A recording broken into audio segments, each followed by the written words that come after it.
یو بادشاہ او داغه لور و په خپل مالیار مینه و. مالیار داغه مالیار نوم عاقل سنومیو د بادشاہ لور خیرات کړو نو خلک راغوختي نو د خپل یار هم راغوختي خوشاله ورځ د چې دې دلته بادشاہ جواب راغی چې بادشاہ راضی او دیګونه ګوري دی یو دیګ تش ساتلم چې کپلار می راتلو نو دال عاقل په دې دیګ کې پټکمه چې پلار می ونه ګوري چې جواب راغی چې بادشاہ راضی دی هغه عاقل زر په دیګ کې کینو لو پاسه په خانه کې خو وړې ته تاو کړ سره والا بادشاہ چې راغی نو داسې ګوري چې دې ټولو دیګونو لاندې اور بلیږي دا یو دیګ څنګه دی اور دی د بادشاہ دی عقل ته ګوره نه زمونږ د بادشاہ نو د خریټیان بیٹیان بادشاہ دی ته وایي بادشاہان دی ته وایي یو دیګ لاندې اور ولی نشته بوش دې کې څه چل ول دې دیګ لاندې اور ته لاندې کوي زو د دې دی ګوري جوړم دې دیګ لاندې اور کوي بادشاہ حکم اور ته لاندې شو خصات بادشاہ ورته ولاړو پوه شو چې دې دیګ کې ارڅ دی اوس به ختم شوی ولزی بیا په بل چا خوري زلاړو چې بادشاہ لاړو دا جنې په منډه ورغه وا دیګنه سر لري کو چې اوس کو بس کباب شوی سره هغه چې څو وخت کې پسوځې دور اغلو نو چونکه عاشق صادق دا نه کول چې د دیګ نه را ټوپ کړي وي هغه چې معشوقي کې نو لمه په دیګ کې نو ستی خیبه ستاسو غندې نو چې چا لپاره جلوس وباسي او پکې پټاخه خلاص شي خپل منډي ملیدلې دي منډي ملیدلې مونږ سره یو مرګره یو ځلې جلوس کې وو ما ته وی چې په ګورنمنت هاوس ورزو الکه په آرام کې نه دا پولیس ته ګورنمنت هاوس ته نه پریدي ما ته وی چې جانیا تو ډرنه ته یې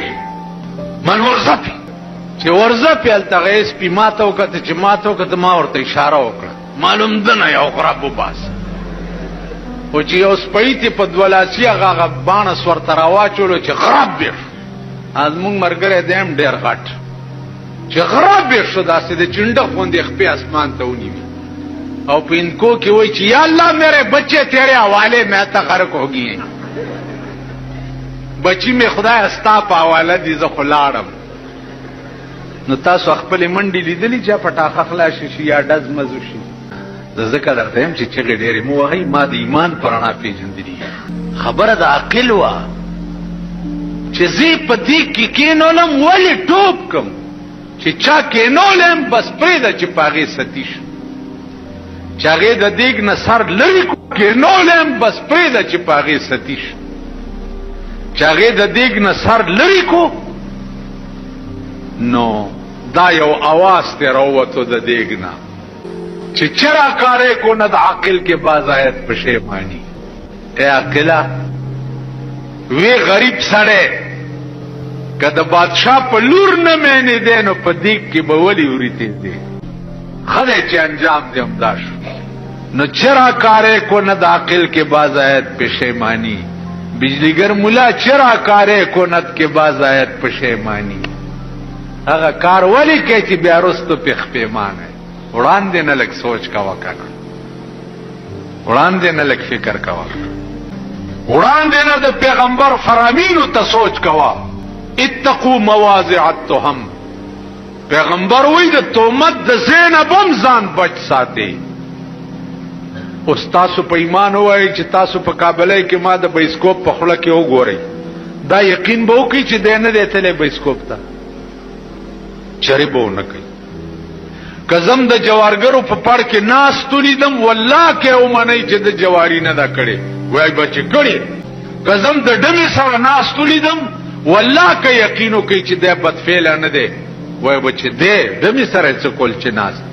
نو اتقوا مواضع التهم چې پیغمبر ویلي دي د دې معنا دا ده چې د تهمت او د رسوای زینب هم ځان بچ ساتي بلدا چې هر سړی د دې قابل نه چې رائے ته سړی پختنه وکي هر سر د دې قابل نه دی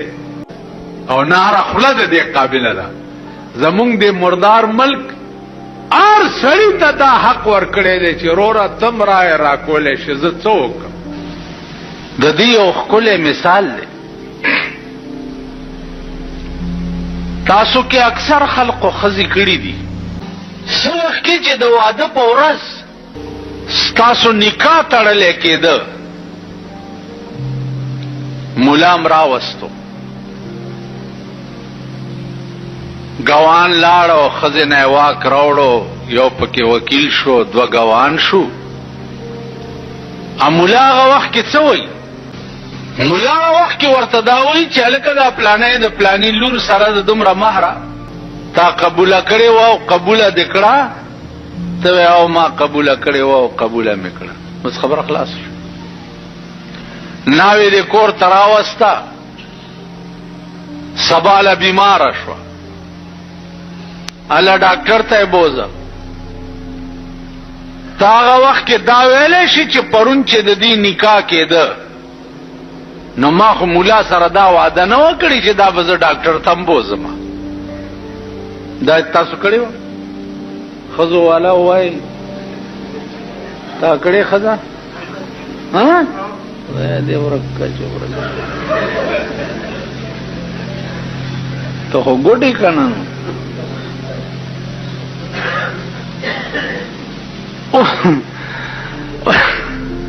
اوس ته دا ویلی شي چې ما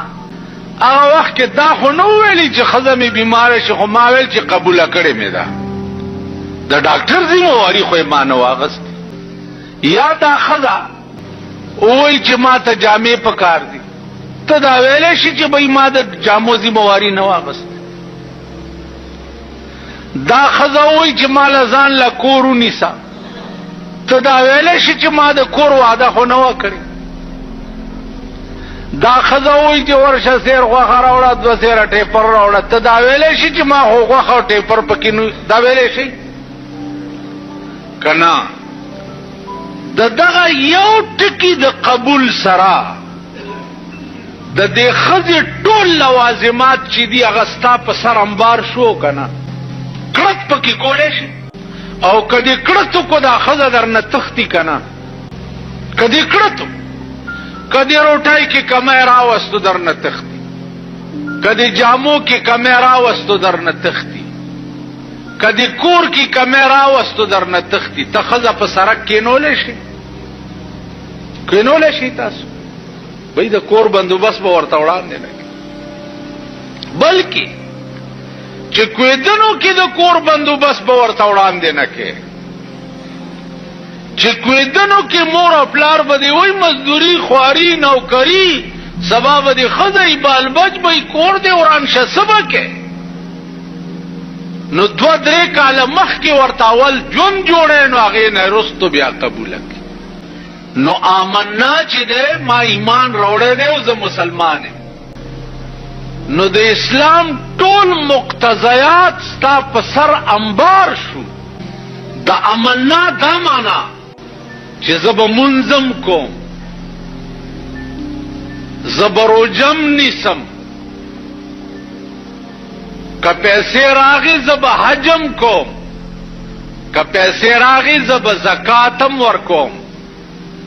امنا دا معنا چې زه به پردی مالم نه خورم زه به حرامم نه کوم. امنا دا معنا چې زه به بې ځایه د چا زړم نه ازاروم دل ازار بم نه. امنا دا معنا چې د خدای مخلوق سره به د انس معامله کوم. امنا دا معنا چې دا الله کوم نظام دی هغې پسې به زه خپې ابله خپې منډې موام که وخت راغی زه به جهادم کوم که وخت راغی زه به په میدان کې سرم قربانوم. امنا دا نن امنا ټول ملک کړي امنا دا معنا هم ده چې دا ښځه چې زما کور ته راله نو دا به یو بل قانون د خدای دی په هغې عمل کوي چې قرنا فی بیوتکن دا خزه به په کور کې کینولي نوکرې به نه. نن ډېر خړوسانو ګورئ ښځې